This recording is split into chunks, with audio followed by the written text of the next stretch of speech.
મધ્યના 13માના અનુસંધાનમાં જ આપણું સિદ્ધાંત સૂત્ર ચાલ્યું હતું. પહેલો તો પ્રશ્ન એ થવો જોઈએ કે મધ્યના 13માનું અનુસંધાન સિદ્ધાંત સૂત્ર કઈ રીતે, એ આપણને સ્પષ્ટ હોવું જોઈએ. ફરી પ્રશ્ન પૂછું છું, સિદ્ધાંત સૂત્ર અને મધ્યના 13મા વચનામૃતને શું લાગે વળગે છે? એકબીજાનું અનુસંધાન શા માટે છે? ચલો, કોણ કહેશો? એકબીજાનું અનુસંધાન છે શા માટે?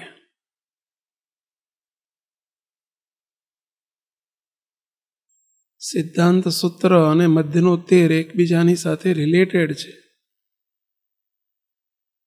એટલા માટે આપણે મધ્યનું 13મું ચલાવતા વચ્ચે ઉપાસના અને સિદ્ધાંત સૂત્ર આપણે લીધું. એવું શા માટે? શું રિલેશન છે મધ્યના 13માને અને સિદ્ધાંત સૂત્રને? મધ્યના 13માના અનુસંધાનમાં આપણે વચ્ચે સિદ્ધાંત સૂત્ર લીધું, તો સિદ્ધાંત સૂત્ર અને મધ્યના 13મા વચનામૃતને કંઈ રિલેશન ખરો? પ્રશ્ન આવો છે. શું સંબંધ હતો કે વચ્ચે એને સેટ કર્યું આપણે? હા, બોલો. મધ્યના 13માં મહારાજે અનાદિમુક્તની સ્થિતિને પામવા માટેની જ વાત કરી છે. જો એક વાત સમજાઈ જાય તો અનાદિમુક્તની સ્થિતિ થઈ જાય. અને આપણું સિદ્ધાંત સૂત્ર પણ એ જ છે કે અનાદિમુક્તની સ્થિતિને પામવી, એટલા માટે ત્યાં સિદ્ધાંત સૂત્રને વચ્ચે લીધું. ચલો, વેરી ગુડ. એથી કંઈક સારું કેવું છે? મહારાજે એમાં વાત કરી છે કે આ વાત જો સમજાઈ જાય તો જીવનું અતિશય રૂડું થઈ જાય. આ અતિશય રૂડું એટલે જ અનાદિમુક્તની સ્થિતિ. હવે બીજો છેડો અડાડવો પડે ને પ્રશ્ન સાથે, સિદ્ધાંત સૂત્ર સાથે છેડો અડાડવો પડે ને. એટલે સિદ્ધાંત સૂત્રમાં મહારાજે કહ્યું છે કે મારી સર્વોપરી ઉપાસના દ્રઢ થાય અને તો જ એમ કે અનાદિમુક્તની સ્થિતિ થાય. એટલે આ વાત સમજાઈ જવી એટલે અનાદિમુક્તની એટલે ઉપાસના દ્રઢ થવી એ. ચલો, હજુ કંઈક કાચું કપાય છે. શું કાચું રહી જાય છે કોઈ એમના જવાબમાં? કોણ કહેશો? સિદ્ધાંત સૂત્રમાં અનાદિની સ્થિતિ પામવી એવું કહ્યું છે. મહારાજે મધ્યના 13મા વચનામૃતમાં પણ અનાદિની સ્થિતિની વાત કરી છે. આખા જ વચનામૃતની અંદર એ સ્થિતિ પામવાની જ વાત. બરાબર. ચલો, હજુ થોડુંક કંઈક રહી જાય છે, કહેવું જોઈએ જે કહેવાતું નથી. આપણા જે બેઝિક કોન્સેપ્ટ છે જેટલા ક્લિયર હશે એટલા જ આપણે એ માર્ગમાં આપણે દોડી શકીશું, ચાલી શકીશું. બેઝિક કોન્સેપ્ટ આપણા ક્લિયર હોવા જોઈએ. કારણ સત્સંગના બધા બેઝિક કોન્સેપ્ટ આપણે ક્લિયર કરાવીએ છીએ ને એને ક્લિયર કરતાં આપણે મધ્યનું 13મું લઈ રહ્યા છીએ. તો આપણને જેટલા કોન્સેપ્ટ ક્લિયર હશે એટલું જ આપણને આનંદ વર્તશે, એટલું જ આપણું ડેસ્ટિનેશન ક્લિયર રહેશે. આ બેઝિક કોન્સેપ્ટ નથી, આપણું ડેસ્ટિનેશન છે. અને ડેસ્ટિનેશન ક્લિયર રહેશે, જેટલું ડેસ્ટિનેશન ક્લિયર હશે એટલી જ આપણી યાત્રા, ડેસ્ટિનેશન તરફની યાત્રા સક્સેસફુલ થશે. નહીંતર આપણી યાત્રા ફંટાઈ જાય, ખબર જ ના પડે. ડેસ્ટિનેશન ક્લિયર નથી અને કોન્સેપ્ટ ક્લિયર નથી. કઈ બાજુ ચાલીશું આપણે? અમથું થશે પછી બધું. અમથું સાધુ થયા અમે અમથા, હર્ષ થયા કેમ અમથા, બસ બધા થયા એટલે થયા, સાધન કરીએ છીએ અમથા, એવું થશે નહીં. આપણું એક સ્ટેપ વિથ ગોલ હોવું જોઈએ.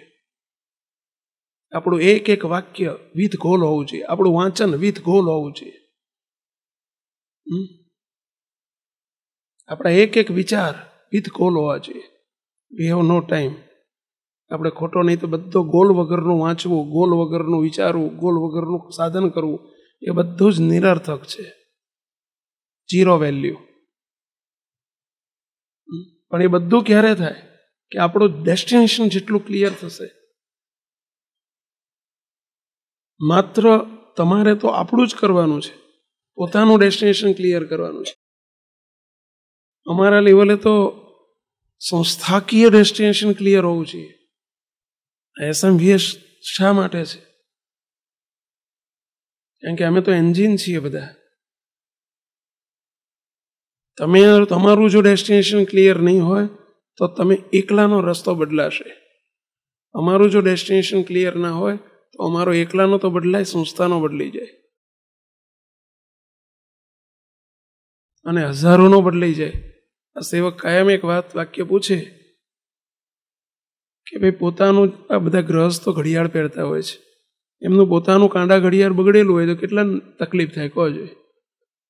એકલા નથી, એને જ ટાઈમે પહોંચે નહીં, બસ ચૂકી જાય, ટ્રેન ચૂકી જાય, ઓફિસમાં મોડું થઈ જાય. એને એકલાનું કાંડા ઘડિયાળ બગડેલું હોય તો એકને જ નુકસાન કરે. ઘરનું ઘડિયાળ બગડેલું હોય તો ઘરના 5-7 સભ્યોનું નુકસાન કરે. અને ટાવર બગડેલું હોય તો, શહેરનું ટાવર હોય મોટું અને એ બગડેલું હોય તો કેટલાને નુકસાન કરે, આખા ગામના કેટલાને નુકસાન કરે. એમાં બધા ટાવરને ઠેકાણે છે. એ ટાવરને જોઈને કેટલા અનુસરતા હોય, એના ડંકા ઉપર કેટલાનો આધાર હોય, ઉઠવાનો આધાર, નીકળવાનો આધાર.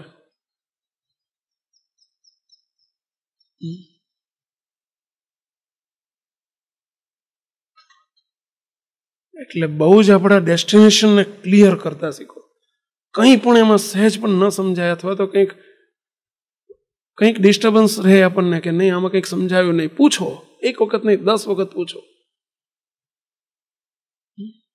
જેટલું ક્લિયર હશે આપણું એટલું જ આપણે એ તરફ, પછી એને આપણે ડેસ્ટિનેશન, એ ક્લેરિટી થયા પછી આપણે ડેસ્ટિનેશન કરતા શીખો. This is my goal, this is my destination. બસ આ જ મારું રહસ્ય છે, આ જ મારું જીવનની યાત્રા છે. અને એ યાત્રા તરફ પછી એક સ્ટેપ માંડવા માંડો. બસ મહેસાણા જવું છે પછી મહેસાણા બાજુ જ ગાડી દોડાવાય, પછી રિંગ રોડ ઉપર ના દોડાવાય, વડોદરા બાજુ ના જવાય. જેટલું જોઈએ એટલું નુકસાન છે આપણા માટે.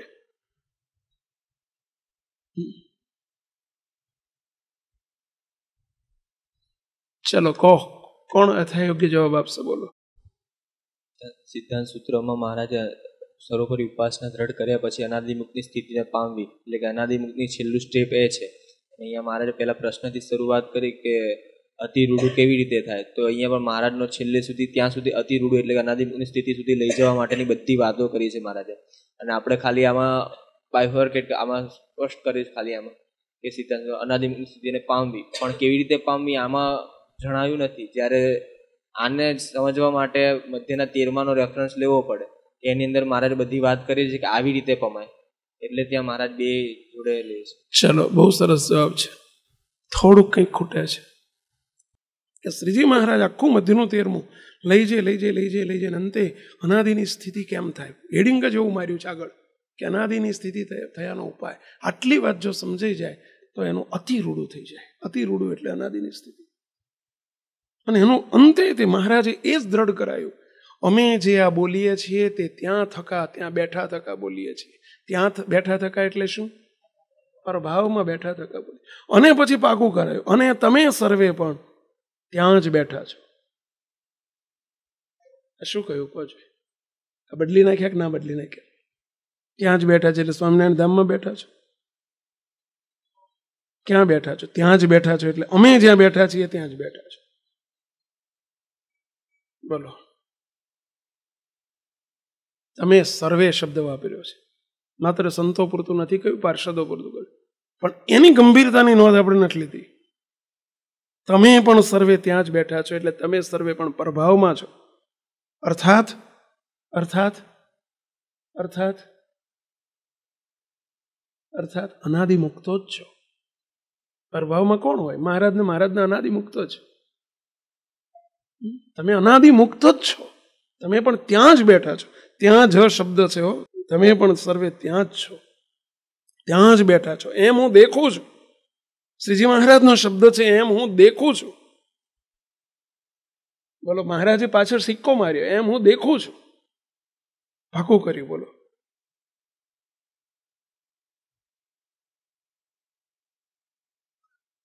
જેમ પેલા પાર્ષદને સાધુ કરે અથવા તો ગ્રહસ્થને પાર્ષદ કરે, અને જેમ ફોટો પાડીને બતાવે, જો આ તમારી દીક્ષા વિધિનો ફોટો, જો તું સાધુ છો. એમાં મહારાજે એમ કહે છે કે હું તમને દેખું છું. બોલો, તમે અનાદિ મુક્ત છો તો હું તમને જોઈને કહું છું કે તમે પ્રભાવમાં છો. પરંતુ આ અવરભાવ છે ને, એટલે અવરભાવનો દ્રઢાવ આપણને જલ્દી થાય છે. પ્રભાવનો દ્રઢાવ નથી આવતો, આપણને વિચાર જ નથી, અને એટલે પ્રાયશ્ચિત નથી થતું. એટલે એનું દુઃખે નથી થતું. દુઃખ તો નથી થતું, પણ આપણે પુષ્ટિ કરીએ છીએ, અવરભાવની જ પુષ્ટિ કરીએ છીએ. હું બળવંતભાઈ, હું બળવંતભાઈ, હું બળવંત. અને ચારે બાજુથી મારો એવો થાય છે ને, ચારે બાજુથી. આમાં તો સાલું મારો તે જુદો થઈ જાય છે. હા, અનુપ ભગત, અનુપ ભગત, અનુપ ભગત, એટલે સારું 2-4-6 મહિને અનુપ ભગત થઈ જાય. એમાં તો મારો જ એક ધારો આવે છે.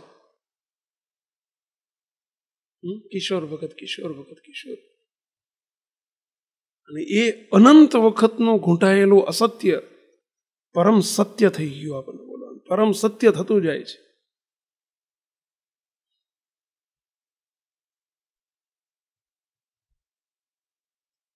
કોણે આપણને આ ટાઇટલ આપ્યું છે? બસ એ ટાઇટલનો આપણે વિચાર કરતા થઈએ. તમે પણ સર્વે ત્યાં જ છો. બસ આનું મનન કરવાનું છે આપણે. તમે પણ સર્વે ત્યાં જ છો. આ શબ્દો આપણને ચોટ લાગવી જોઈએ. ચોટ ક્યારે લાગે ને કોને લાગે?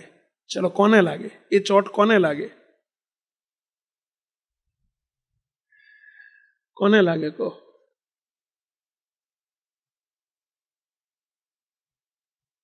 કહો શાંત મહારાજ.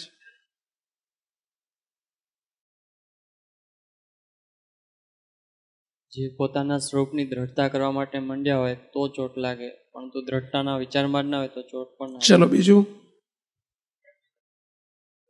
મહારાજના વચનમાં વિશ્વાસ હતો. બીજું? પોતાનો ગોલ નક્કી કર્યો છે કે મારે એના. બીજું? બીજું? બીજું? પોતાને અનાદિમુક્ત છું એ માનવા તરફ આગળ ગતિ કરી હોય ને એને, ભલે કદાચ મને નથી ગયું પણ માનવા તરફ બસ એ જ વિચારમાં ડૂબેલો હોય કે હું અનાદિમુક્ત જ છું. તો એને આની ચોટ લાગે આ બધા શબ્દો. એને જ અનાદિમુક્ત શબ્દ જ્યાં આવે ને ત્યાં એની 4 આંખો થઈ જાય ને 4 કાન થઈ જાય.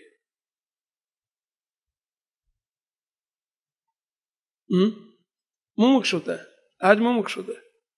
જેના માટે મંડ્યો હોય એ મુમુક્ષુતા. બસ એવું જ જ્યારે જ્યારે જે કીર્તન આવે, જે કંઈ વચનામૃત ગ્રંથમાં આવે, અને એને જ્યારે જ્યાં અનાદિમુક્તનો શબ્દ આવે ત્યાં આપણો તરવરાટ, ત્યાં આપણો આનંદ, ત્યાં આપણો ઉત્સાહ, ત્યાં આપણી વૃત્તિઓ એ તરફ થઈ જવી જોઈએ. જો આપણે એ લઈને ખરેખર ચાલ્યા હોય ને આપણો ગોલ બન્યો હોય તો આ જે મધનો તેર આપણે લઈ રહ્યા છીએ એ આ જે આપણને સિદ્ધાંત સૂત્ર આપવામાં આવ્યું એને સમજીને બસ મારો ગોલ આ છે. હું અનાદિમુક્ત છું પ્રાપ્તિએ કરીને, અને મારી અનાદિમુક્તની સ્થિતિ કરવી એ મારું લક્ષ્ય છે. શું ખૂટતું હતું તમારા જવાબમાં એ કહી રહ્યો છું? હમણાં જે જવાબો આપ્યા એમાં શું ખૂટતું હતું? આ મારું લક્ષ્ય છે. અને મધ્યના તેરમામાં પણ એ જ લક્ષ્ય ઉપર લઈ જવા માટેની મહારાજે વાત કરી છે. એ બહુ મોટો સંબંધ છે. એવા જ વચનામૃતો આપણને ગમવા જોઈએ. હવે પછી જો આપણે અનાદિમુક્તની લાઈન ઉપર આગળ વધતા હોઈએ તો એવા જ કીર્તનો આપણને સિલેક્શન આપણું હોવું જોઈએ. એવા જ શબ્દોનું સિલેક્શન થવું જોઈએ. કારણ કે આપણો આખરી ગોલ એ છે હવે પછીનો. હા બોલો, પ્રશ્ન પૂછો.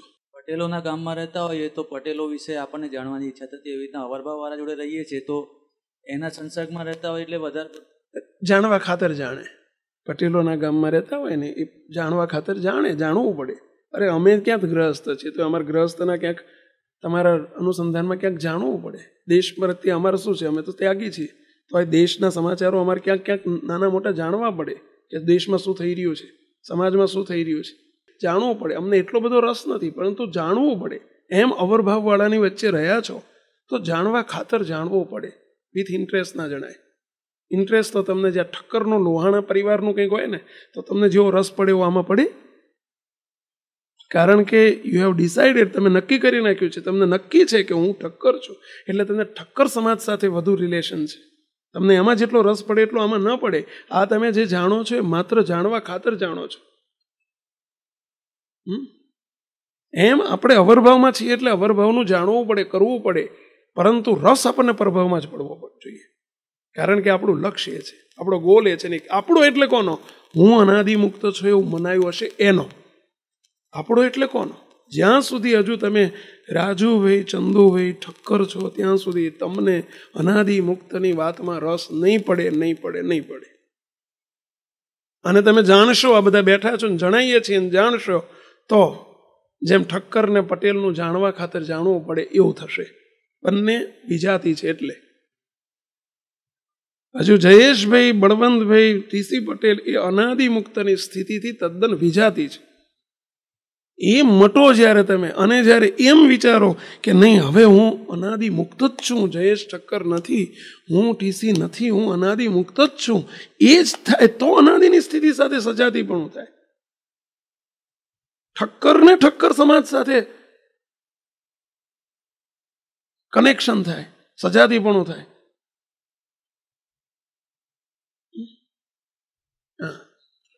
જે અનાદિમુક્તનો જોગ હોય હોવો જોઈએ એટલો રહેતો નથી, એના કારણે એ તકલીફ ના રહેતો નથી. રહે છે, અનાદિમુક્ત નથી મળ્યો એને રહેતો નથી, પરંતુ આપણે રહેતો નથી એનું કારણ શું? વેગ નથી જાગ્યો, રાખવાનો રહેવાનો વેગ નથી જાગ્યો.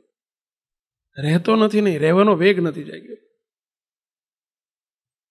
જો વેગ જાગે તો વધુ ને વધુ રહેવાનો પ્રયત્ન થાય, એ જ ગમે આપણને. અને ફરી ફરી એક વાત કહું છું, મુક્તો, બહુ સ્પષ્ટ અને સહજ વાત છે. આપણું સિદ્ધાંત સૂત્ર લઈ જાય છે ક્યાં? કારણ સત્સંગનો અર્થ શું છે આપણને બહુ સ્પષ્ટ હોવું જોઈએ. કારણ સત્સંગ એટલે માત્ર SMVS નહીં, કારણ સત્સંગ એટલે બાપાવાળો સમાજ નહીં. આ વ્યાખ્યાઓ ખોટી છે. કારણ સત્સંગ એ સ્થાનવાચક શબ્દ નથી, કારણ સત્સંગ એ સ્થિતિવાચક શબ્દ છે. કારણ સત્સંગ એ અનાદિની સમજણવાચકનો શબ્દ છે. શરૂઆતમાં સમજણ, પછી સ્થિતિ. કારણ સત્સંગનો અર્થ સમજો. આખી વ્યાખ્યા જે સિદ્ધાંત સૂત્ર આપ્યું છે એ કારણ સત્સંગનું દર્શન પણ કરાવે છે, એ કારણ સત્સંગની વ્યાખ્યાની સ્પષ્ટતા કરે છે, અને આપણા ગોલની સ્પષ્ટતા કરે છે કે આપણે કરવાનું છે શું. કારણ સત્સંગમાં આવીને કરવાનું શું? શેને કારણ સત્સંગ કહેવાય? કારણ સત્સંગીનો ગોલ શું છે? કારણ સત્સંગનું લક્ષ્ય શું છે? દેટ મીન્સ કારણ સત્સંગની છત્રછાયા રૂપે અવરભાવમાં SMVS છે, તો SMVSનું લક્ષ્ય શું છે આપણને બહુ ક્લિયર હોવું જોઈએ. SMVS સંસ્થા આના માટે સ્થપાઈ છે. એ સંસ્થાના સ્થાપકનું જેટલું ક્લેરિટી હતી એટલી જ આપણી ક્લેરિટી રહેવી જોઈએ. એમની જેટલી ક્લેરિટી છે એટલી જ આપણી ક્લેરિટી રહેવી જોઈએ, તો જ પાછળ એ ક્લેરિટી રહેશે. નહીતર જે સંસ્થાપક હોય છે ત્યાર પછી પહેલી પેઢીએ કંઈક રહે, બીજી પેઢીએ 0 થઈ જાય, ત્રીજી પેઢીએ સાફ થઈ જાય. તો બહુ ખટકો રાખજો સંતો, આપણે તો ખાસ, કે SMVS સંસ્થાનું સ્થાપન શાના માટે છે? શું કરવા SMVS સ્થપાઈ છે? માત્ર મંદિરો કરવા, સત્સંગીઓના ટોળા વધારવા, સાધુઓની સંખ્યા વધારવા? શાના માટે?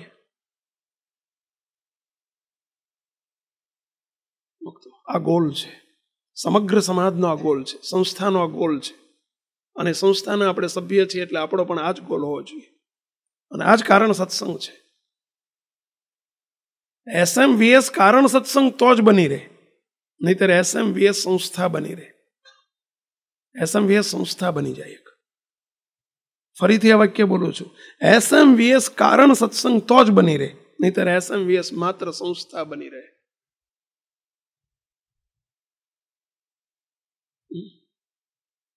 શબ્દો તમે ઊંડા ઉતરશો ને થોડુંક સમજવાનો પ્રયત્ન કરશો તો આ શબ્દો સમજાશે, નહીં તો શબ્દો જ નહીં સમજાય. આ સંસ્થામાં બેઠા પછી આપણે મહારાજને મોટા સ્વામિનારાયણ ભગવાન આના માટે જ પધાર્યા, આના માટે જ શ્રીજી મહારાજ પધાર્યા હતા. શું?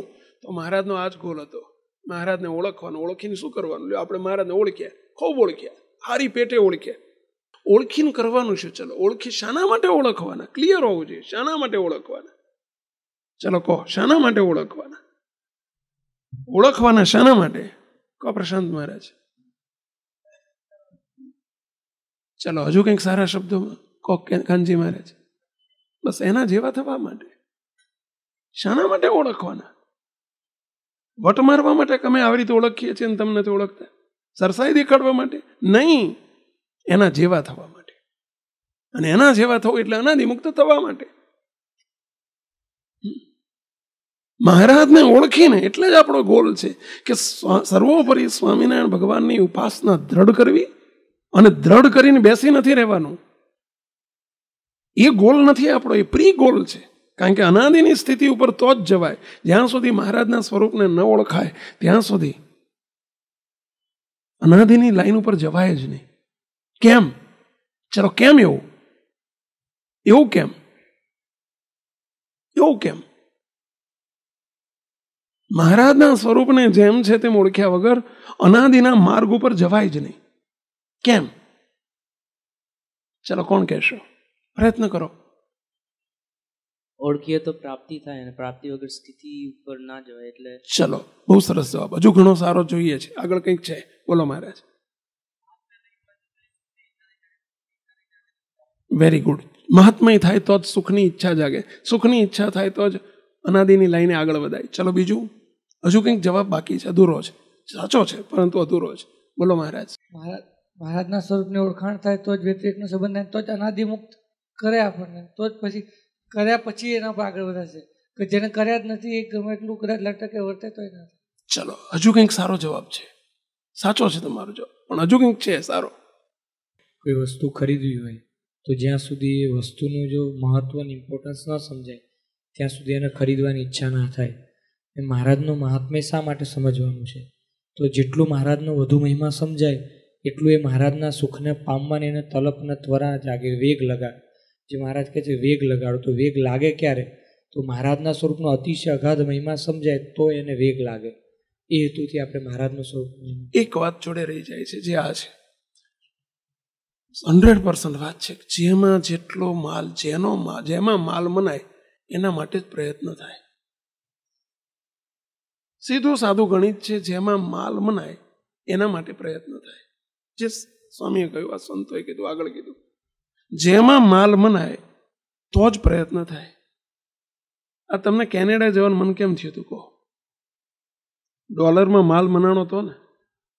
તમે અમેરિકા કેમ ગયા કહો છો? એ શું ભૂખે મરતા હતા? ખાવા નતું મળતું? પણ અહીં કરતા વધુ માલ ત્યાં મનાણો એટલે તમે અહીંથી છૂટી ગયો, બધું છૂટી ગયું. એમ બસ આ કહેવાનું હતું કે મહારાજનો જો માલ મનાય એટલે મહિમા સમજાય. મહારાજનો જો મહાત્મ્ય સમજાય તો અધિક મેળવવાનો પ્રયત્ન થાય અને ન્યૂન છૂટી જાય. આ જવાબ બાકી રહેતો હતો. ન્યૂન છૂટી જાય. ઇન્ડિયા છૂટી ગયું અને અમેરિકા પકડાઈ ગયું. રૂપિયા છૂટી ગયા, ડોલર પકડાઈ ગયા. ક્યારે પકડાઈ ગયા? ડોલરમાં માલ મનાણો તો. માલ મનાણો એટલે ડોલરનો મહિમા જાણ્યો તો કે 1 બરાબર 65, 1 બરાબર 65, 1 બરાબર 65, તો છૂટી ગયું.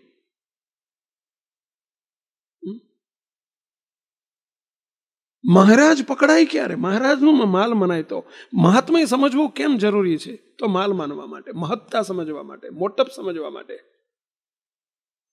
કે આવા મહારાજ, એમાં માલ માનીને એને પકડી લેવું, એનું નામ જ મહિમા સમજ્યા કહેવાય, એનું નામ મહાત્મય સમજ્યા કહેવાય. કેવા આપણને કર્યા છે એ વિચાર જોડે જોડે મહાત્મ્યનો વિચાર છે. મહારાજ આવા છે અને મને કેવો કર્યો છે. મહારાજ સર્વોપરી છે, હું ભિખારી છું નહીં. હું પણ હવે જગતનો જીવ નથી. હું પ્રકૃતિના કાર્યનો વારસદાર નથી, એનો ભાગીદાર નથી, એનો પ્રવર્તક નથી. હું ભગવાન સ્વામિનારાયણના મહાત્મ્યનો પ્રવર્તક છું, એના સુખનો પ્રવર્તક છું અને એનો ભોગવનાર છું. હું અનાદિ મુક્ત છું. આ વિચારથી બીજું છૂટી જાય અને પેલું પકડાઈ જાય. એના માટે અનાદિની સ્થિતિ એટલે મહારાજના સુખમાં જોડાવું. એ સ્થિતિ ત્યારે જ શક્ય બને. અનાદિ મુક્તની લટક ત્યારે જ શક્ય બને. હું અનાદિ મુક્ત છું એ વિચાર ત્યારે જ શક્ય બને કે જ્યારે પેલું છૂટી જાય અને એમ થાય કે ઓહો, આટલો બધો માલ છે મહારાજમાં. જેમ પંચાળાના પહેલા વચનામૃતમાં મહારાજને આ જ પ્રશ્ન પૂછ્યો છે. પંચાળાનું પહેલું વચનામૃત શ્રીજી મહારાજને નિત્યાનંદ સ્વામીએ પ્રશ્ન પૂછ્યો. આ જ પ્રશ્ન પૂછ્યો. શું પ્રશ્ન પૂછ્યો? તો મહારાજને સ્પષ્ટ કહ્યું, મહારાજ એવો એક વિચાર કયો છે કે જે વિચારે કરીને સારાથી સારા, ઉત્તમમાં ઉત્તમ, સારાથી સારા એટલે ઉત્તમમાં ઉત્તમ, સારામાં સારા વિષય પણ નરસાથી નરસા, ભૂંડાથી ભૂંડા થઈ જાય, એવો કયો વિચાર છે? સારા વિષય નરસા થઈ જાય. નરસા થઈ જાય એટલે જેમ નરસા વિષયની અંદર આપણને જેમ લાલચ નથી જાગતી, જેમ એમાં આગ્રહ નથી જાગતો, જેમ એ જોવાનો, ખાવાનો, પીવાનો એનો આગ્રહ નથી જાગતો, એમ સારામાં પણ ન થાય. જેમ કચરાને દેખીને આપણને જેમ હંગરવાનો સંકલ્પ નથી થતો, એમ હોનાને પણ, સોનું પણ કચરા સમાન મનાય કે સોનામાં પણ એટ્રેક્શન ન થાય. રૂપવાન સ્ત્રી હોય ને એમાં એટ્રેક્શન ન થાય, એમ રૂપવાનમાં પણ ન થાય. સ્વામીનો કહેવાનો પ્રશ્ન મહારાજને પૂછ્યો છે, મહારાજ એવો કયો વિચાર છે? અને ત્યાં મહારાજે આ જ વિચાર કહ્યો, મહારાજની મોટપનો વિચાર, મહાત્મ્યનો વિચાર. અને આ સર્વોપરી ભગવાન સ્વામિનારાયણની નિષ્ઠા દ્રઢ કરવી, એનો અર્થ જ આ છે કે મહારાજની મોટપને દ્રઢ કરવી, મહારાજની મહત્તાને દ્રઢ કરવી. અને એ દ્રઢ થાય તો જ આગળના સ્ટેપ ઉપર કે હવે મારે શું કરવાનું છે, હવે મારે વિષયનો એ સિવાય, મૂર્તિ સિવાય સર્વેનો ત્યાગ કરતા શીખવાનું છે. ભલે દેહે કરીને નહીં, સમજણે કરીને ત્યાગ કરતા શીખવાનું. અને ત્યાગ થઈ જાય, શીખવું ના પડે, ઓટોમેટિક થઈ જાય. મુક્તો એક સ્વાભાવિક છે. અને તમે બધા છોડતા શીખ્યા છો કે હલકી વસ્તુ કરતાં ભારે વસ્તુ મળી જાય. મહારાજે નાનપણથી પેલા જોઈતા ખાચરનો પ્રસંગ કહીને શું શીખવાડ્યું? મહારાજ જોઈ કેરી લઈને બેઠા હતા, જોઈ તો આવ્યો, મહારાજ કે લે છોકરા કેરી. પેલા કેરી માટે હાથ લાંબો કર્યો. મહારાજે શું કર્યું? મહારાજ કે પેલી ઉતરી આપી દે, સોનાની ઉતરી તારા દોરામ છે ને આપી દે કેરી. જો એને માલ નતો મનાણો તો ઉતરી આપી દીધી, એને ખબર નહોતી. મહારાજ તરત શું ટકોર કરી? મહારાજ કે મૂરખ છે, એક કેરી સાથે ઉતરી આપી દેવાય? જો એને ઉતરીનો મહિમા સમજાણો હોય તો એ કેરીના બદલામાં ઉતરી ના આપે. દ્રષ્ટાંત છે, એમાં સિદ્ધાંત આપ્યો કે જો મહારાજનો મહાત્મ્ય ખરેખર સમજાણું હોય તો એને બધું ન્યૂન અને શુષ્ક અને લોખું થઈ જાય. બધું એને પ્રીતિ થાય છે. હજુ આપણે એમ કહીએ કે મહારાજને આપણે મહિમા બહુ જાણ્યો છે, અને હજુ મહારાજ સિવાય બીજે પ્રીતિ થાય? શું મહિમા જાણ્યો આપણે? માલ ક્યાં માન્યો જ છે?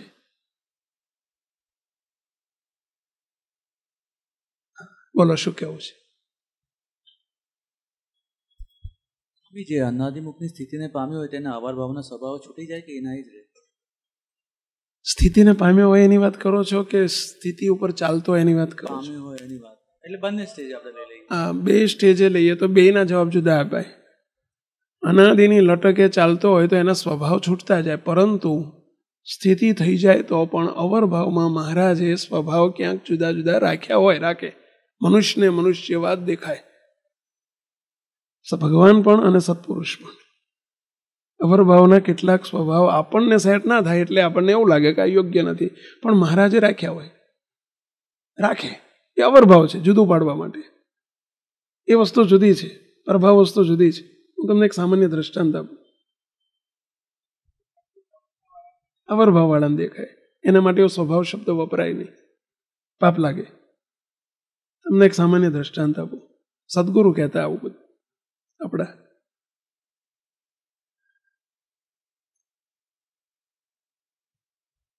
બાપાશ્રીના યોગમાં બાપા જ્યારે કરાંચી પધારતા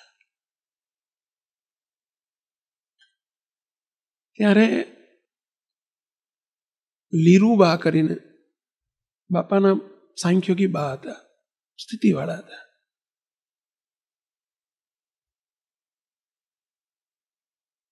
એમના શિષ્ય હતા મોગીબા, એ પણ બહુ સ્થિતિવાળા હતા.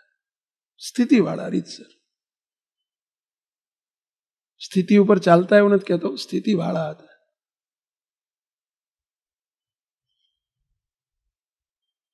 પણ અવરભાવમાં પેલા સ્ત્રી સહજ સ્વભાવ અમુક દેખાય.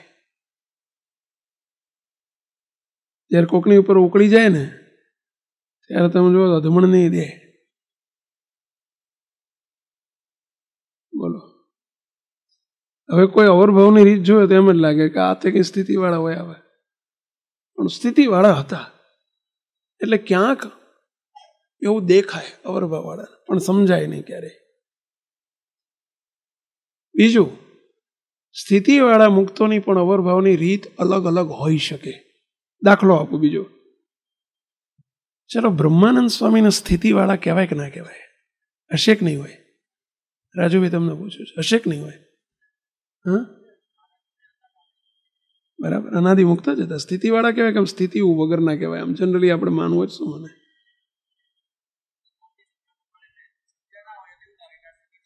બરાબર. નિત્યાનંદ સ્વામી શું કહેવાય? સ્થિતિવાળા જ કહેવાય. છે જ, હતા નહીં, કહેવાય નહીં, હતા જ, છે જ.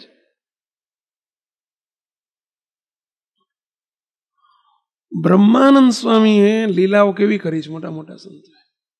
એક દાડો મુક્તાનંદ સ્વામીનો, બ્રહ્માનંદ સ્વામીનો એક શિષ્ય, સ્વામી એને વઢ્યા, સાધુને. બ્રહ્માનંદ સ્વામી સહેજ વઢ્યા અને ઓલ્યાને લાગ્યા મરચા લાગ્યા એટલે સમજ્યા ને, એને વળ્યું પડ્યું વાંકું. મારું આ તો પહેલે ધારું હલ્યું આવે છે. આ લીલા જ કહેવાય. આપણે કરીએ લીલા નહીં, એ લીલા કહેવાય. હવે ઓલ્યો સાધુને રી ચડી. એને વિચાર કર્યો કે મારે હવે સંસારમાં જતું રહેવું, મારે રહેવું નથી, હવે મારી ઉપાધિ બહુ. હવે મોટા પુરુષને કહેવું હોય તો 100 વખત વિચાર કરવો પડે. બોલો, આ પેલી સ્થિતિ આવી. સ્વામી સાહેબ વઢ્યા, એટલે ગુરુ નહીં વઢે કોણ વઢશે? પણ આત્મબુદ્ધિની ખોટ હતી, મોટા પુરુષ સાથે જીવ ન જોડ્યો એટલે આ બધા પ્રશ્નો ઊભા થાય. તે પેલો સાધુને એવો વિચાર આવી ગયો કે મારે હવે ઘરે જતો રહેવું છે. એ રીએ નાઠો. ત્યાં મુક્તાનંદ સ્વામીને ખબર પડી. એટલે મુક્તાનંદ સ્વામી સભા કહીને બેઠા હતા, પેલો રીએ નીકળ્યો. સ્વામી જે લાગ્યું એટલે સ્વામી કહે, એ સ્વામી જય સ્વામિનારાયણ, જય સ્વામી, આવો આવો આવો આવો, આગળ બે. સ્વામી માન આપ્યું, સન્માન આપ્યું, આગળ બેહાડ્યા, અને એને બૈડો થાબડ્યો, ઉતર આસને લઈ ગયા અને કહી દીધું કે જો તમે તાર ચિંતા ના કરશો, આપણે શાના માટે સંત થયા છીએ, આવું કંઈ વિચારાતું હશે? કંઈ નહીં, બ્રહ્માંડ સ્વામી જોડે ના ફાવત મારી જોડે રહો. તો કે સ્વામી તમારી જોડે રાખો તો રહો, તમે માં જેવો સ્વભાવ છે તમારો, એટલે તમારી જોડે રહો. એટલે મુક્તાનંદ સ્વામી રાખ્યો. મુક્તાનંદ સ્વામીનો ઇન્ટેન્શન શું હતો કે આ મારી જોડે 2-4 દાડા રહેશે એટલે હું ધીમે ધીમે બ્રહ્માંડ સ્વામીનો મહિમા કરાવી દઈશ. કારણ કે પેલો અવગુણ આવી ગયો છે, એનું બિચારું બગડી જશે. આવા મોટા પુરુષનો અવગુણ આવે તો એનું બગડી જાય. એટલે મુક્તાનંદ સ્વામીએ રાખ્યો આવા ઈરાદાથી કે એને હું ધીમે રહીને બ્રહ્માંડ સ્વામીનો મહિમા કરીને પાછો મોકલી આવીશ ત્યાં. પેલું અમહિમા થઈ ગયો છે એટલે આ લોચો પડ્યો છે, પાછો મહિમા થશે તો પાછો ત્યાં જઈને ચોટી પડશે, એનો વાંધો નથી. હવે આ વાતની જાણ બ્રહ્માંડ સ્વામીને થઈ કે મારા ચેલાને મુક્તાનંદ સ્વામી રાખ્યો. એને રાખ્યો જ કેમ? જેને હું વઢું છું એને પપલાવે છે, મોઢે ચડાવે છે, એટલે મુક્તાનંદ સ્વામીનો અવગુણ આવ્યો. તે બ્રહ્માંડ સ્વામીએ બીજે દાડાથી જેને સ્વામીને ખબર પડી તે દાડાથી અબોલા લઈ લીધા. કોની જોડે? મુક્તાનંદ સ્વામી જોડે અબોલા લીધા. જય સ્વામિનારાયણ ના કરે, જય સ્વામિનારાયણ ના કરે. સ્વામી મુક્તાનંદ સ્વામીનું આસન પહેલું, બ્રહ્માંડ સ્વામીનું પછી આવે. મહારાજને પગે, મહારાજે કહેલું મુક્તાનંદ સ્વામીને દંડવત કરીને પછી અમને દંડવત કરવા આવવાનું. મુક્તાનંદ સ્વામી જોડે જવાનું જ બંધ, જય સ્વામિનારાયણ જ બંધ. પગે લાગે ને બોલો ત્યાંથી આસન આમ જતા રહે. મહારાજ જોડે સીધા બ્રહ્માંડ સ્વામી બેસી જાય, પણ મુક્તાનંદ સ્વામી જય સ્વામિનારાયણ ના કરે. 8 દાડા ઉવલ્યું. 8મે દાડે મહારાજે બ્રહ્માંડ સ્વામીને બોલાયા. બ્રહ્માંડ સ્વામી તમે સમજો છો તમારા મનમાં? મહારાજે એવા લીધા પછી મુક્તાનંદ સ્વામીનો અવગુણ આવી ગયો. તમે આ કેમ એમણે રાખ્યા છે? આજ હાજે તમારો ચિરંજીવી તમારા ઘેર પાછો આવવાનો છે મહિમા સમજીને. એને મહિમા આકારે કરવા માટે એમણે રાખ્યો છે, અને એમાં અવગુણ પડતો છે. હું જોઉં છું 8 દાડાથી સભા વચ્ચે તમે જસવાના નથી કરતા. What do you mean? કે તમે શું સમજો છો? એમ કરીને બ્રહ્માંડ સ્વામી જરા બરાબરના લીધા, અને બ્રહ્માંડ સ્વામીને ભૂલ ઓળખાય. બ્રહ્માંડ સ્વામી પોક મૂકી, મહારાજ મારી ભૂલ થઈ ગઈ. મહારાજ કે મારી નહીં, મુક્તાનંદ સ્વામીને માફી માગો જાઓ. સભા વચ્ચે માફી મગાવી મહારાજે બ્રહ્માંડ સ્વામી જોડે. બોલો, પછી મહારાજ કે બ્રહ્માંડ સ્વામી આ થયું કેમ, આવું કેમ થયું? બ્રહ્માંડ સ્વામી કે મહારાજ હવે સ્થિતિવાળાને આવું થાય બધું. આ અવરભાવ છે ભાઈ, એને સમજતા શીખવું જોઈએ, નહીંતર આપણે રેવડી દાણા થઈ જાય. બ્રહ્માંડ સ્વામીનો અવગુણ આપણને આવી જાય. એમને મુક્તાનંદ સ્વામીનો મું આવ્યો, એ તો એના એ જ છે બધા. આપણને આવી જાય દશા બગડે ને પહેલા. કરોડપતિને કરોડ રૂપિયાનું નુકસાન જાય તો બહુ વાંધો ના આવે, પણ આપણને કરોડ રૂપિયાનું નુકસાન થાય શું દશા થાય? રોટલા વગરના થઈ જઈએ. સમજી રાખો. મહારાજને કે મહારાજ કે સ્વામી આમ થયું કેમ? મહારાજને કે મહારાજ યાદ કરો તમે એક દિવસ જ્યારે હું મંદવાડ આવ્યો હતો અને માંદો હતો, અને મહારાજ તમે જ મને આ વાત કરી હતી કે બહુ જ મંદવાડ હતો, મારો અંતકાળ સમય આવી ગયો હતો, આયુષ પૂરી થઈ ગઈ હતી. તમે અમારી ખબર કાઢવા આવ્યા, તમે બહુ ઉદાસ થઈ ગયા. પછી જ્યારે અક્ષરવડીમાં ગયા, તમને ઉદાસ થઈને નીકળતા જોયા એટલે જીવુબા લાડુબા મોટી મોટી બાઈઓએ જોયું કે મહારાજ બ્રહ્માંડ સ્વામીની ખબર કાઢવા ગયા હતા અને વળ્યા ત્યારે ઉદાસ થઈને નીકળ્યા છે. એટલે તમારી પાછળ પાછળ બધી સાંખ્યોગી મોટી મોટી બાઈઓ બધા આવ્યા અને જીવુબા લાડુબાઈ આવીને મહારાજ તમને પ્રાર્થના કરી, મહારાજ બ્રહ્માંડ સ્વામીની તબિયત કેમ છે? અમારાથી તો દર્શન કરવા જવાય નહીં ને એમની ખબર કાઢવા જવાય નહીં, પણ મહારાજ તમે ગયા હતા તો શું સમાચાર લઈને આવ્યા? બ્રહ્માંડ સ્વામીની તબિયત સારી છે ને? મહારાજ કંઈ બોલ્યા નહીં. મહારાજ બોલો બોલો શું છે? ચિંતા થાય એવું છે, તમે કંઈ બોલતા નથી. મહારાજ કે ભાઈઓ સાચું કહું, બ્રહ્માંડ સ્વામીની આયુષ આવી રહી છે. બ્રહ્માંડ સ્વામી આવતીકાલે ધામમાં જશે, અમારી મૂર્તિના સુખે સુખ્યા થશે. હવે એમની આયુષ પૂરી થઈ ગઈ છે, સ્વામી રહેશે નહીં. ભાઈઓએ મહારાજને પ્રાર્થના કરી, મહારાજ હજુ જો કેટલું સત્સંગની શરૂઆત છે, બ્રહ્માંડ સ્વામીની કેટલી જરૂર છે, એમના કેટલા કીર્તનો છંદો કેટલી બધી જરૂર છે, કેટલા મંદિર કરાવવાના છે એમના દ્વારા. અને મહારાજ તમે કહો છો કે આયુષ આવી રહી, એમ હાલતું હશે? મહારાજ કે પણ આયુષ આવી રહી તો ચૂપ કે કોઈનું હાલે કે? અરે મહારાજ તમે કોણ છો? તમારા આયુષ મોટી તમે મોટા. મહારાજ કે ના ચાલે, આયુષ તો જોઈએ જ, આયુષ વગર ના રહેવાય. મહારાજ તમે સર્વોપરી ભગવાન છો. મહારાજ તમે વચનામૃતમાં 100 વખત બોલ્યા છો કે અમારા ભક્તનું પ્રારબ્ધે હું છું, નસીબે હું છું. મહારાજ છેલ્લાના 13માં હું કરવા બોલ્યા તાર? તો આયુષ શું કરો છો? આયુષનું ભજન કરો છો મહારાજ. મહારાજ કે બધું સાચું, પરંતુ આયુષ તો જોઈએ જ. મહારાજ તો હટીને બેઠા, આયુષ જોઈએ. અરે મહારાજ આયુષ જોઈએ, પણ આયુષ તમે વધારી દો. મહારાજ કે ના ચાલે, બધું સાચું, આયુષ જોઈએ. મહારાજ એક કામ કરવું છે. મહારાજ કોઈ ઉપાય ખરો? મહારાજને પૂછ્યું, મહારાજ કે ઉપાય ખરો? મહારાજ કે એક ઉપાય છે. તમે બધાને જો બ્રહ્માંડ સ્વામી રાખવાની ઈચ્છા હોય અને બ્રહ્માંડ સ્વામીમાં તમને હેત હોય તો બ્રહ્માનંદ સ્વામીને તમે બધા ખૈડો કરો આયુષનો. તમારી આયુષ થોડી થોડી આપો અને એક્સટેન્શન જેટલી આયુષનો સરવાળો થાય, ખૈડો એટલે સમજ્યા ને, બોલું લખણી. અને બ્રહ્માંડ સ્વામીને જેટલી આયુષ તમે બધા ભાઈઓ ભેગા થઈને આપો એટલી વર્ષ આયુષ આપણે એક્સટેન્શન કરી દઈએ. બોલો વધારો કરી દઈએ. જાઓ જઈને ખૈડો કરી આવો. અરે મહારાજ એમ બોલો ને, ખૈડો કરીએ કે હવે સારું જ મરવું કોને સારું લાગે? તો આ તે બધા ભાઈઓ કે લખેલો મારી 1 વર્ષ, કોઈ કે મારા 6 મહિના, કોઈ કે 3 મહિના, કોઈ કે 8 દાડા, કોઈ કે 15 દાડા, કોઈ કે 10 દાડા. જેવું મમત્વ હોય એવું ખૈડો થાય ને પહેલા. તે મહારાજ 12 વર્ષનો સરવાળો કરીને લાયા બધા ભાઈઓ. કેટલા વર્ષ? 12 વર્ષનો સરવાળો કરીને લાયા. મહારાજને કે મહારાજ લો 12 વર્ષ. મહારાજ કે જો 12 વર્ષ રહેશે હો, હજુ એ એક્સટેન્શન કરવું હોય, વધારો કરવો હોય તો કરો. ના મહારાજ હવે બધાની શ્રદ્ધા ખૂટી ગઈ.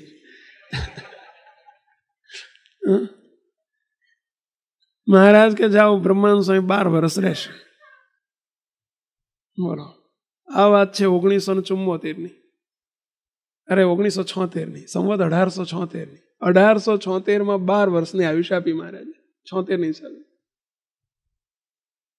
બોલો મહારાજ કે 12 વર્ષ રહેશે અને 88 સ્વામીધામમાં બધા 12 વર્ષ રહ્યા. મહારાજને બ્રહ્માંડ સ્વામી કે મહારાજ કે બ્રહ્માંડ સ્વામી આવું કેમ થયું? મહારાજ તેથી 8 દાડાની કોઈ વઢકણી બઈની ઝઘડાખોર બઈ હશે ને એની આયુષ આવી ગઈ હશે. એટલે આવું થયું, નહીં તો આવું મને વિચારે કેમ મુક્તાનંદ સ્વામીનો અભાવ આવે? આ તો બધું ઠીક છે, 8 દાડા વઢકણી કેવું છે. કે સ્થિતિવાળા મુક્ત હોય તો પણ ક્યારેક અવરભાવની લીલા એવી દેખાય. નિત્યાનંદ સ્વામી બ્રહ્માનંદ સ્વામી મહારાજ અંતર ધ્યાન થયા ને પછી બે જે ઝઘડો કર્યો. બોલો, હવે બ્રહ્માનંદ સ્વામી રહેતા હતા અમદાવાદ દેશમાં, નિત્યાનંદ સ્વામી રહેતા વડતાલ દેશમાં. બોલો, હવે બંને નક્કી કર્યું, બે જરા વાદ વિવાદમાં આવી ગયા કે મહારાજની બધું વિધિને બધું વડતાલ કરીએ. હવે બે બ્રહ્માનંદ સ્વામી કેમ કે નહીં મહારાજ, નહીં, વિધિ બધી તે અમદાવાદમાં કરવાની. અયોધ્યા પ્રસાદજી મહારાજ મોટા છે અને એ અમદાવાદની ગાદી ઉપર બેઠા છે, એટલે વિધિ બધી ત્યાં થવી જોઈએ. હવે નિત્યાનંદ સ્વામી વડતાલમાં થવી જોઈએ. હવે મહારાજનો અગ્નિ સંસ્કાર અવરભાવમાં થયેલો ગઢપુરમાં અને ગરડામ ડખો હાલ્યો. ગોપાળાનંદ સ્વામી મધ્યસ્થી થયા. પછી ગોપાળાનંદ સ્વામી હાજરીમાં બધું બધી વાતો કરવા જેવી નથી, પણ આ વળી વાત આપણે કાઢી, બાકી આ વાતો સંકલ્પ કરાવે એવી છે. બધી લીલાઓ છે મહારાજના મોટા. બ્રહ્માનંદ સ્વામી બેનો ડખો ચાલ્યો. ગોપાળાનંદ સ્વામી કે તમે કહો એમ કરીએ. ગોપાળાનંદ સ્વામી કે એક કામ કરો, આપણે નથી વડતાલ કરવું, નથી આપણે અમદાવાદ કરવું, ગઢડામાં જ કરીએ. ત્યાં બ્રહ્માનંદ સ્વામી બોલ્યા, મહારાજ આ નિમિત્તે હજારો હરિભક્તો, ગોપાળાનંદ સ્વામી કે સ્વામી હજારો હરિભક્તો આવવાના, ભેટની પહોંચો ફડાવે ક્યાં ફડાવવાની? આ બધી લીલા. બોલો, બ્રહ્માનંદ સ્વામી ચોખવટ કરે કે મહારાજ ગોપાળાનંદ સ્વામી કે સ્વામી આ બધા જે આવે એ બધાની ભેટની પહોંચો ક્યાં, ભેટ ક્યાં મૂકવાની? નિત્યાનંદ સ્વામી કે તો વડતાલમાં જ જાય ને કે. બ્રહ્માનંદ સ્વામી કે એ જ ડખો હતો ને તારે, એટલે જ અમદાવાદ લઈ જતા હતા. વડતાલમાં ના જાય, અમદાવાદમાં જાય. વડતાલ દેશ તો સુખી દેશ છે પહેલેથી. અમદાવાદમાં તકલીફ છે કે, અને પહેલેથી વડતાલ સુખી કહેવાય. હવે પાછો ડખો બીજો ચાલ્યો ભેટનો.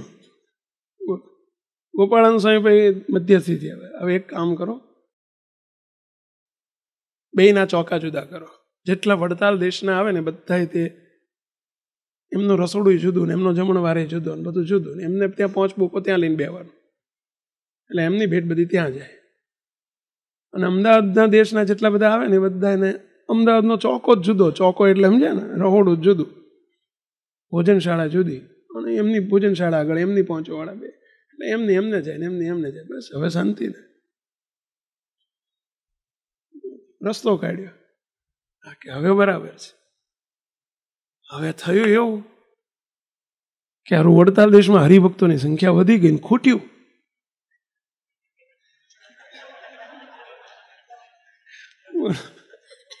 અને અમદાવાદ દેશમાં વધી પડ્યું. એ નિત્યાનંદ સ્વામી સંતોને મોકલ્યા કે જાઓ સંતો ત્યાં વધ્યું છે ત્યાંથી લઈ આવો અહીંયા. બ્રહ્માનંદ સ્વામી કે નહીં મળે, જેટલા જે છે બધાને જમવા અહીં મોકલો.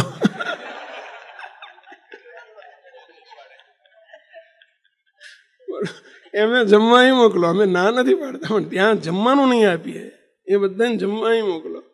કેમ જમવા અહીં મોકલો એટલે સમજી કેમ બેન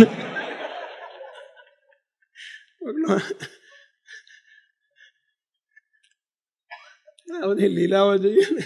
હવે આમાં જો સમજણ ના પડે શું થાય? હવે ઠીક નિત્યાનંદ સ્વામી, ઠીક બ્રહ્માનંદ સ્વામી,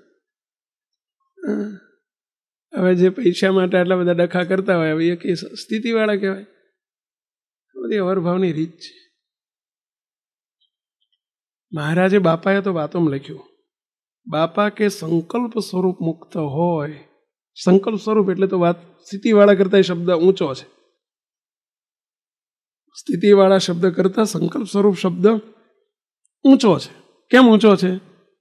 કારણ કે વેશાંતર ભાવ છે.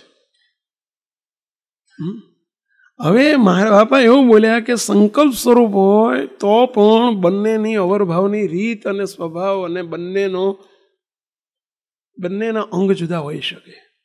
જેટલા સંકલ્પ સ્વરૂપ અલગ હોય ને એના રંગ જુદા હોય. બ્રહ્માંડ સ્વયંનો અલગ હતો, નિત્યાંત સ્વયંનો અલગ હતો, મુક્તાંત સ્વયંનો અલગ, નિષ્કુળાંત સ્વયંનો અલગ, આપણા ઈશ્વર સ્વયંનો અલગ, વૃંદાવન સ્વયંનો અલગ, મુનિ સ્વયંનો અલગ, સ્વામી બાપાનો અલગ. તમે બધા જુઓ બધા અલગ. બોલો, ઈશ્વર બાપા રહસ્યાર્થ વચનામૃત લખાવતા ને લખતા ને કેટલો દાખલો કરતા, ત્યારે વૃંદાવન સ્વામી વઢતા. હું લેખ કરો જાવ, તમારું કરી લો ને છે ને મને. બોલો, આ બધી લીલા. આ બધું મારા બાપાની વાતમાં વાત લખી કે બાપા સંકલ્પ સ્વરૂપ એકના સંકલ્પ સ્વરૂપ જ છે, તો પણ આવું જુદું હોય. ચલો જુદું તો હોય, સમજે બાપા કે હોય, પછી કે બાપા જુદું હોય પણ અસમર્થપણું દેખાડે. અને જો એવું દેખાડે તો બ્રહ્માનંદ સ્વામીથી, બ્રહ્માનંદ સ્વામી મહારાજના સંકલ્પ સ્વરૂપ હતા, તો બ્રહ્માનંદ સ્વામીથી ખૈયા ખત્રીના પ્રશ્નોના ઉત્તર માંડવીમાં કેમ ના થયા? માંડવીમાં ખૈયા ખત્રીનો પ્રશ્ન આપણે સાંભળ્યો છે, એમનો પ્રસંગ કે ખૈયા ખત્રી વેદાંતિ કહેવાતા અને 108 પ્રશ્ન એની ફઈએ એને શીખવાડેલા. તો એ 108 પ્રશ્નનો જવાબ જે આપે એનો હું ભગવાન માનું, એવું એને એની ફઈએ કીધેલું. મહારાજના સમાચાર મળ્યા, દરિયા કિનારે માંડવીમાં મહારાજ બિરાજેલા, સમાચાર મળ્યા કે ખૈયો ખત્રી પ્રશ્ન પૂછવા આવે છે. મહારાજની એ વખતે માત્ર 21 વર્ષની ઉંમર અને હાવ આવું એકવડિયું શરીર. બોલો, આવ છોકરા જેવા લાગે. અને બ્રહ્માંડ સ્વામી તો તમે જુઓ પહેલેથી જ હૃષ્ટપૃષ્ટ હતા. જન્મસિદ્ધ હક હતો એમનો. લંબાઈ ઓછી, પહોળાઈ જાજી. એટલે બ્રહ્માંડ સ્વામી હૃષ્ટપૃષ્ટ, અને હૃષ્ટપૃષ્ટ હોય એને આમ લાગે બહુ ઉંમર, જરા આમ લાગે ભાર પડે, પ્રભાવ પડે. મુક્તાનંદ સ્વામી બ્રહ્માંડ સ્વામી મહારાજ કે બ્રહ્માંડ સ્વામી તમે ઘણી વખત વિચારો છો ખારું ભગવાન થવા મળે તો સારું. સાચી વાત ને કે આ મહારાજ ઈચ્છા તો થાય, ચાલો આજ તમારે તમને ભગવાન કરવા છે. તે મહારાજ આમ એ વખતે આવી કંઈક સોફા બોફા નહીં એ જમાનામાં. મહારાજ ઓલા ધૂળના ધફ્ફા ઉપર ઊંચે આસને બેઠેલા, એ ઊંચું આસન, બધા ધફ્ફો કર્યા વગર એમને નીચે બેઠેલા ને બધા મહારાજ માટે આમ ધફ્ફો કરી આપેલો. ધફ્ફો એટલે સમજ્યા ને પેલા ધૂળનો ઢગલો. એટલે મહારાજ ધફ્ફા ઉપર બેઠેલા ને પેલા સંતોને મહારાજ કે ઊભા થઈ ગયા, બ્રહ્માંડ સ્વામી તમે ઉપર બેસી જા. મહારાજ કેમ? પેલા ઉત્તર કરવાના છે, ખૈયો ખત્રી આવશે, પહેલા અમને ભગવાન તરીકે સ્વીકારશે જ નહીં. મહારાજ કે મને તમારે રેવડી દાણા દાણ કરવી જ કે હોળીનું નાળિયેર મને બનાવવા છે, મને ઉપર બેહીને મને પ્રશ્નનો ઉત્તર ના આવડે એટલે તમારે મારી ઠેકડી ઉડાવડાવીશ કે. મહારાજ કે સ્વામી એવું કરું, તમારી ઠેકડી ઉડાડું? મહારાજ તમારું ભલું પૂછવું, તમે મૂળજી બ્રહ્મચારી કેટલી વખત માર ખવડાવ્યો છે આ સુધી? બોલો, બચારાને કેટલી વખત માર ખવડાવ્યો. મૂળજી બ્રહ્મચારી એક દાડો મહારાજ કે મૂળજી બ્રહ્મચારી મહારાજ બે જતા હતા રસ્તા, અને મૂળજી બ્રહ્મચારી મહારાજ કે બ્રહ્મચારી એક કામ કરો કે એક બઈના કપડાં મને ક્યાંકથી લઈ આપો, કે સ્ત્રીના કપડાં લઈ આપો, હાટલો બાટલો લઈ આપો. મહારાજ કેમ? અમારી વાહે બધા વિરોધીઓ પડ્યા છે, એટલે બાવા પડ્યા છે ને, અમે બૈરાના કપડાં પહેરી લઈએ વાંધો ના આવે, કોઈને ખબર ના પડે, માથે ઓઢી લઈશું, ઘૂમટો તાઈને લઈશું. મહારાજ લીલા કરી, મહારાજને સ્ત્રીના કપડાં લઈને પહેરાવી દીધા અને મૂળજી બ્રહ્મચારી જોડે હાલે. ઓલે આગળ ઉભેલા વિરોધીઓ બાવાઓ બધા. મહારાજ કે હું બ્રહ્મચારી હું આગળ જઉં છું અને ધીમે રહીને નીકળી જઈશ, પછી તો વાંહે ધીમે ધીમે હાલે આવજો, સ્ત્રીઓના લોકો પજવશે નહીં, બઈને જાણીને હું જતો રહું. મહારાજ આગળ ગયા ને ત્યાં જઈને પેલા બાવાઓને કે મહારાજે એવી વાણીમાં પછી બોલવા માંડ્યું, એમને બધું આવડે. સ્ત્રીનો અવાજ કાઢીને કે અરે ભાઈ સાહેબ, ઓલો દાઢીવાળો મારી વાંહે પડ્યો છે કે. સ્ત્રીઓની વાંહે પડ્યો છે? કોણ છે? ઓલો દાઢીવાળો. બાવા કે મારીએ સાલા કે. મૂળજી બ્રહ્મચારીને માર ખવડાયો. આગળ જઈને બેઠા મહારાજ. મહારાજ કે સ્વામી બ્રહ્મચારી વાગ્યું નથી ને? બોલો, પાસ કે વાગ્યું. મહારાજ આના માટે હાટલો મગાયો હતો. આ બધી લીલા છે બધી. વાહ મહારાજ વાહ.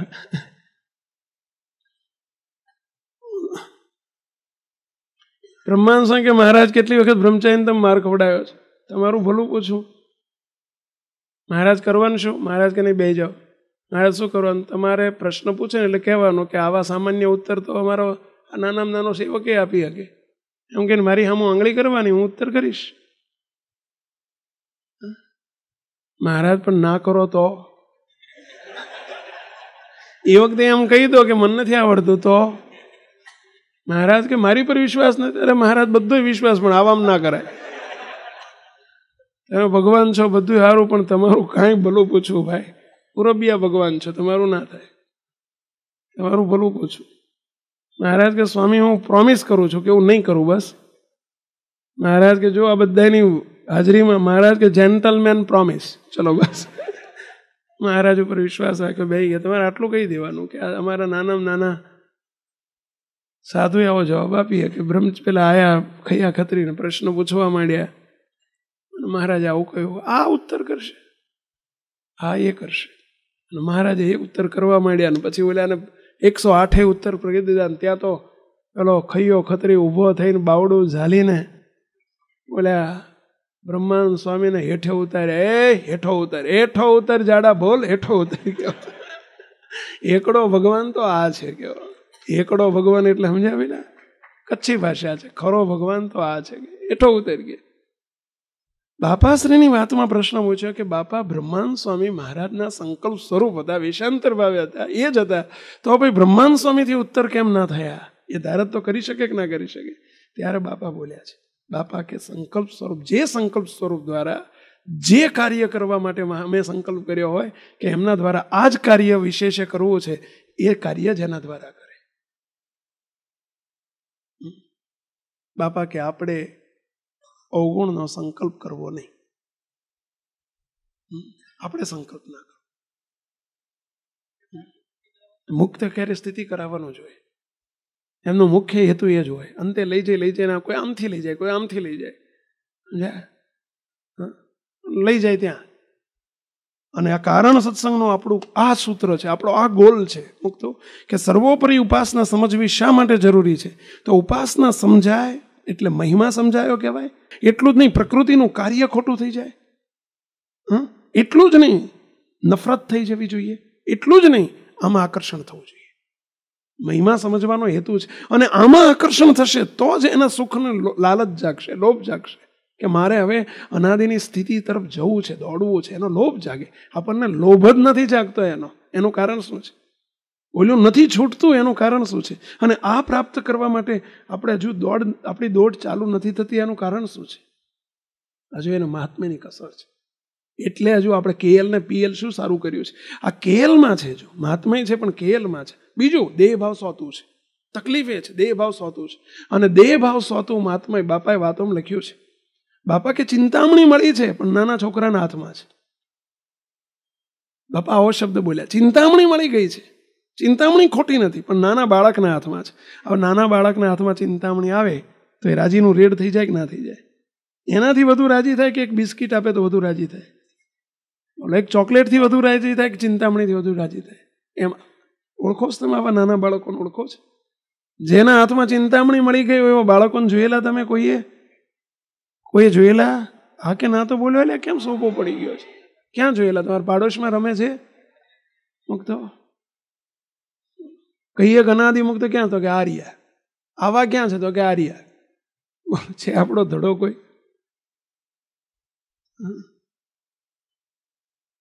આ વાસ્તવિકતા છે. જો મહારાજનો યથાર્થ મહિમા સમજાય, પણ દેહ ભાવ છે ને આપણને નડે છે. મોટામાં મોટું કાર્ય અનાદિની લટક મહારાજનો મહિમા સમજ્યા પછી હવે દેહ ભાવથી વિરક્ત કેવી રીતે થવું?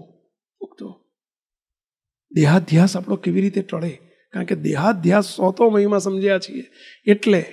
જેમ દૂધ છે, દૂધ સારું ભેંસનું છે, 7 ફેટનું છે, 8 ફેટનું છે, પરંતુ વાસણ ખોપડીનું બનાવેલું છે, દૂધ નકામું થઈ જાય છે. એ મહારાજનો મહાત્મય છે પણ એનું ફળ નથી મળતું. મહાત્મય સમજ્યાનું ફળ શું? તો અનાદિની સ્થિતિ પામવી. એ તરફ આપણે આગળ નથી વધી શકતા, એનું કારણ આપણો દેહાધ્યાસ છે અને મુમુક્ષુતાની ખામી છે. એ પ્રશ્ન છે. મુક્તો એક મહારાજ અહીં શું કહે છે? એક વચનામૃત મધ્યનું ચોથાનો એક પેરેગ્રાફ આપણે જોઈએ જરા. મહારાજ શું કહેવા માંગે છે? અદ્ભુત વચનામૃત છે, અદ્ભુત વચનામૃત છે. દેહાધ્યાસ ટાળવો હોય, પહેલા મહારાજનું મહાત્મય સમજાણું હોય, એનો મહાત્મય જો મહારાજનું મહિમા સમજાય તો એનું લક્ષણ શું હોય? મહિમા સમજાણો હોય, પીએલમાં સમજાણો હોય તો એનું લક્ષણ શું હોય? એની વાત જેવી મધ્યના 57માં કરી છે એવી મધ્યના 4માં કરી છે. સ્વામિનારાયણ અરે જેને અમારો મહિમા સમજાય છે તેને, જો મહારાજ પોતે બોલ્યા છો, જેને અમારો મહિમા સમજાય છે તેને રાજ હોય અથવા ભીખ માગી ખાય તે બે સરખું વર્તે. લ્યો, મહાત્મય સમજાય ને બે સરખું વર્તે. રાજ મળે, શું કહે છે કે જેને અમારું મહાત્મય સમજાય તેને રાજ મળે અથવા ભીખ માગી ખાય તે બે સરખું વર્તે. અને બાળક સ્ત્રી, 16 વર્ષની સ્ત્રી અને 80 વર્ષની સ્ત્રી બંને સર્વેમાં સરખો ભાવ વર્તે. મહિમાના નાના શું લેવા દેવા? મહારાજનો મહિમા સમજાય અને આવું વર્તે. બાળક સ્ત્રી, 16 વર્ષની સ્ત્રી અને 80 વર્ષની બુઢી ડોસી હોય કે બધું સમવર્તે. જેમ 80 વર્ષની ડોસીમાં જેમ કુભાવ ન જન્મે, કે જેમ નાની બાળકીમાં કુભાવ ન જન્મે, એમ યુવાન સ્ત્રીમાં પણ કુભાવ ન જન્મે. અભાવ એટલે કે એને વિશે કામ ભાવ ન પ્રગટે. રાજ અને ઠીકરું માગીને ભીખ માગી ખાય બે સમવર્તે. મહારાજ આવું કહે છે. ચલો, મહાત્મયને નાને શું લેવા દેવા? ચલો, કોણ ઉત્તર કરશો? શ્રીજી મહારાજે હેડિંગ આવું માર્યું, જો અમારો મહાત્મય યથાર્થ સમજાય તો એના લક્ષણો આવા હોય. જરા તપાસ કરજો, આપણને આવા લક્ષણો વર્તે છે. નથી વર્તતા તો સમજી લેવું કે મહાત્મયની કચાશ છે. પણ પ્રશ્ન આપણો એ છે, આપણે જરા સેલ્ફ એનાલિસિસ કરવાનું વચનામૃત છે, પરંતુ પ્રશ્ન એ છે કે મહાત્મયના વિચારને, મહિમાને અને આ જે લક્ષણો બતાવ્યા છે એને શું સંબંધ? કેવી રીતે આવું બની શકે? મહિમાવાળાને આવું બને જ એવું મહારાજ બોલ્યા છે. ચાલો, શું સંબંધ છે? અગાઉ આપણે આ બધું વિશ્લેષણ થયેલું છે. ચાલો, પ્રયત્ન કરો. થોડા સમય પહેલા અગાઉ વાત થઈ કે જેમાં માલ મનાણો હોય, એટલે કે મહારાજના મૂર્તિ સુખ અધિક મનાયું હોય તો આ સર્વે બાકીનું બધું તુચ્છ થઈ જાય. એટલે જો એ મૂર્તિનું સુખ જો મનાઈ જ ગયું હોય તો આ બધું તુચ્છ થઈ જ જાય. જો આપણને આ તુચ્છ થતું નથી તો એનો અર્થ એવો થયો કે આ મૂર્તિનું સુખ અધિક મનાણું નથી. Very good. ચલો, દ્રષ્ટાંત સાથે કોણ કહેશો? તેમનો જવાબ સાવ સાચો છે. થોડુંક દ્રષ્ટાંત આપીને સમજાવીએ ને તો બધાને સમજ વધુ પડશે. ચલો, કો મહારાજ, કોણ કહેશો? ખરેખર આપણે જોવા જઈએ તો કોઈની 2 લાખની કાર હોય તો જેની પાસે કારનું હોય એને ઘણું સારું દેખાતું હોય, અને એનાથી કોઈ પાસે 25 લાખની કાર હોય તો એને એના કરતાં વધારે સારું દેખાતું હોય. તો કોઈની પાસે 5 કરોડની કાર પડી હોય તો એને 25 લાખ વાળી ને 2 લાખ વાળી બધી સમવર્તે, બધી તુચ્છ જ લાગતી હોય.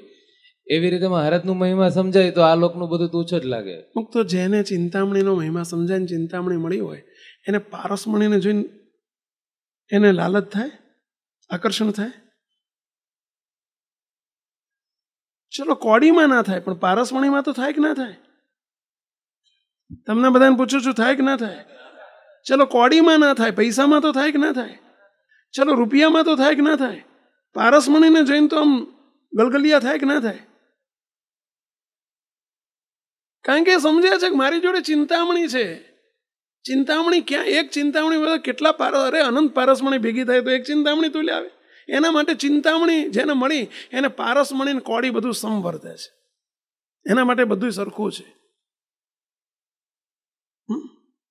એને કાંઈ ભેદ ના દેખાય, બધું સરખું છે ને. જેમ કહ્યું ને, જેની જોડે મર્સિડીઝ પેલી રોલ્સરોય ગાડી હોય, હવે 3 કરોડની 4 કરોડની ગાડી રોલ્સરોય ગાડી હોય જેના ઘરમાં, એને મારુતિ 5 લાખની મારુતિ અને એને 45 લાખની કદાચ પેલી કઈ આવે ઓડી કે જે હોય 50 લાખની, બે તું સમવર્તે. એને કાંઈ, એને 45 શું 50 લાખની તો જે 100 કરોડના બંગલામાં રહેતો હોય એને 25 લાખનો કે 50 લાખનો 5 લાખનો ફ્લેટ ને છાપરું છે, ફ્લેટ ને કદાચ 5 કરોડનો બંગલો, બધું એને સમવર્તે, ઓહોડ લાગે. જો એક તમને દ્રષ્ટાંત આપું, ચલો વિમાન ઉપર જ્યારે ફ્લાઇટ ઉપર જતું હોય, આમ આકાશમાં જતું હોય, જે બેઠેલા હશે એને ખબર હશે, ઓલો એને 1 માળનું મકાન એને આવડું જ લાગે, અને ઉપરથી 7 માળની બિલ્ડિંગ એને મોટી લાગે, એવું લાગે. અને હિમાલય બહુ જ મોટો આમ દેખાય ઉપરથી. નહીં, એને હિમાલય ઉપરથી વિમાન નીકળ્યું હોય ને તો બોલો હિમાલય આવડો જ લાગે. એને 7 માળનું નહીં, 15 માળનું બિલ્ડિંગ એ આવડું જ લાગે, અને 5 માળનું બિલ્ડિંગ એને આવડું જ લાગે. કંઈ એને ગણતરી ના હોય, કારણ કે એટલો બધો ઊંચાઈ ઉપર છે. સિદ્ધાંત પર લઈ જઈએ આપણે. જો આપણને મહારાજનો મહિમા યથાર્થ સમજાણો હોય, કે જો અમારો યથાર્થ મહિમા સમજાય તો રાજ હોય અથવા ભીખ માગી ખાય તે બે સરખું વર્તે. એને કશું નહીં, એને કાંઈ ન હોય. સોનું ને કચરો ને કંચન બે સમવર્તે. વર્તે છે જરા જોતા જજો. હજુ સ્થિતિવાળાની વાત નથી, આવો હજુ અનાદિની વાત ઉપર નથી ગયા આપણે. હજુ તો આપણી આ સમજણ જોઈએ. કઈ ઉપાસના દ્રઢ થઈ હોય એટલે મહિમા દ્રઢ થયો હોય ને એની વાત છે આ, સ્થિતિવાળાની વાત નથી. સ્થિતિવાળાને તો રાજે નથી દેખાતું ને ઠીકરું નથી દેખાતું, સ્થિતિવાળાને કચરો નથી દેખાતો ને સોનું નથી દેખાતું, એને મૂર્તિ સિવાય કંઈ નથી દેખાતું. એટલે એની વાત તો જુદી છે. આ તો સમજણ વાળો છે, જેને નિષ્ઠા ઉપાસના દ્રઢ થઈ હોય ને એના લક્ષણો મહારાજ બતાવે છે મધ્યના 54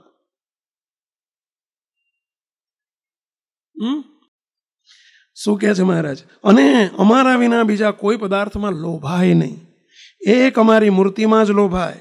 અને એવી રીતે જે વર્તતો હોય તે ભક્ત ગમે તેવા મોટા વિષય હોય તેમાં ક્યારેય બંધાય નહીં. અને જો એવો મર્મ ન સમજાણો હોય તો ફાટેલી ગોદડી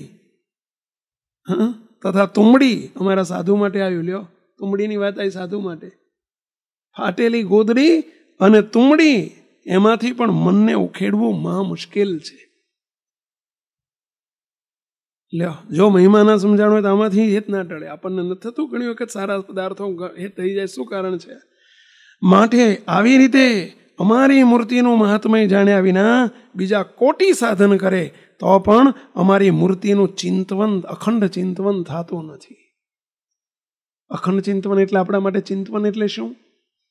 કોણ કહેશો? આપણા માટે ચિંતવન એટલે શું કહો? બસ મૂર્તિની લટકે અહમ અનાદિમુક્ત સ્વામીને દાસોસ્મી મૂર્તિ રૂપે વર્તાતું નથી. આપણને મને અનાદિમુક્ત કર્યો છે મહારાજ જ છે એ રીતે વર્તાતું નથી, એવું આપણા માટે એ અર્થ છે. ચિંતવન થતું નથી ને જે અમારા સ્વરૂપનો મહિમા જાણે છે તેને જ અમારું અખંડ ચિંતવન થાય છે. અર્થાત એ જ અનાદિમુક્તની સ્થિતિ તરફ આગળ વધી શકે છે. એને જ ચિંતવન થાય મૂર્તિનું, એને જ પ્રતિલોમ પણ વર્તે, એને જ. સજી મહારાજના શબ્દો છે. એટલે આપણું લક્ષ્ય આ છે. ઉપાસના સમજ્યા પછી આપણું લક્ષ્ય અનાદિની સ્થિતિ છે, એ તરફ આપણે દોડવા માટે મુક્તો આ મહારાજનો મહિમા નિત પ્રત્યે નવો નવો સમજતા શીખવું. દેહભાવ કેવી રીતે ટાળવું, મધ્યનું બીજું લેસન છે, હોમવર્ક છે, કરજો. સહજાન સ્વામી મહારાજની જય. આ વિડીયો જો આપને પસંદ આવ્યો હોય તો તેને લાઈક કરો અને શેર કરો. અને હા, આવા જ લેટેસ્ટ વિડીયો મેળવવા માટે SMVS ચેનલને સબસ્ક્રાઇબ કરવાનું અને બેલ આઇકોન પર ક્લિક કરવાનું ન ભૂલતા હો.